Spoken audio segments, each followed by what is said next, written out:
अगं काही खात पीत नाहीस का? किती रोडावली आहेस? पूजाची मैत्रीण तिला अचानक रस्त्यानं जाताना भेटली आणि तिनं पूजाला बघितल्या बघितल्या हे उद्गार काढले. पूजाचा नवराही सोबत होता. "काय हो जिजू, माझ्या मैत्रिणीला उपाशी ठेवतात की काय?" मैत्रिणीनं हसूनच विचारलं. शेखरला काय बोलावं कळतच नव्हतं. दोघेही घरी आले तेव्हा शेखरनं पूजाला विचारलं, "येणारा जाणारा प्रत्येकजण हेच विचारत असतो तुला. तू खरंच इतकी रोडावली आहेस?" "नाही हो. खूप दिवसांनी बघतात ना ते मला म्हणून. बाकी काही नाही.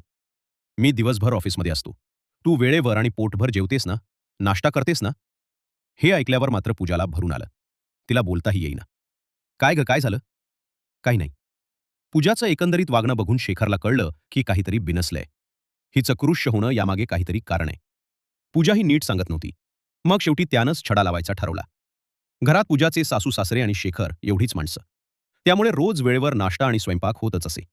मग नेमकं पाणी कुठं मुरतंय हे शेखरला आज बघायचंच होतं. सुट्टीचा दिवस असल्यानं त्यानं घराकडे लक्ष द्यायचं ठरवलं. सकाळी सर्वांचा चहा झाला तेवढ्याच सासूबाईंनी आवाज दिला. "दूध तापव गं सुनबाई परत एकदा, नाहीतर खराब होईल." शेखर किचनमध्ये गेला. कोमट दूध त्यानं 2 कपात घेतलं आणि एक पूजाकडे दिला. "अहो हे कशाला?" "मी सांगतो म्हणून. घे." शेखरनं कप पूजाच्या हातात दिला आणि तो हॉलमध्ये बसला. पूजा उभ्या उभ्या दूध घेत होती. सासूबाईंनी ते पाहिलं आणि म्हणाल्या, "अगं बाई, आज दूध जास्त आलंय का? उद्यापर्यंत पुरवलं म्हणजे झालं." हे ऐकून पूजाला दूध पिलं जाईना. शेखरला आईचं वागणं खटकलं.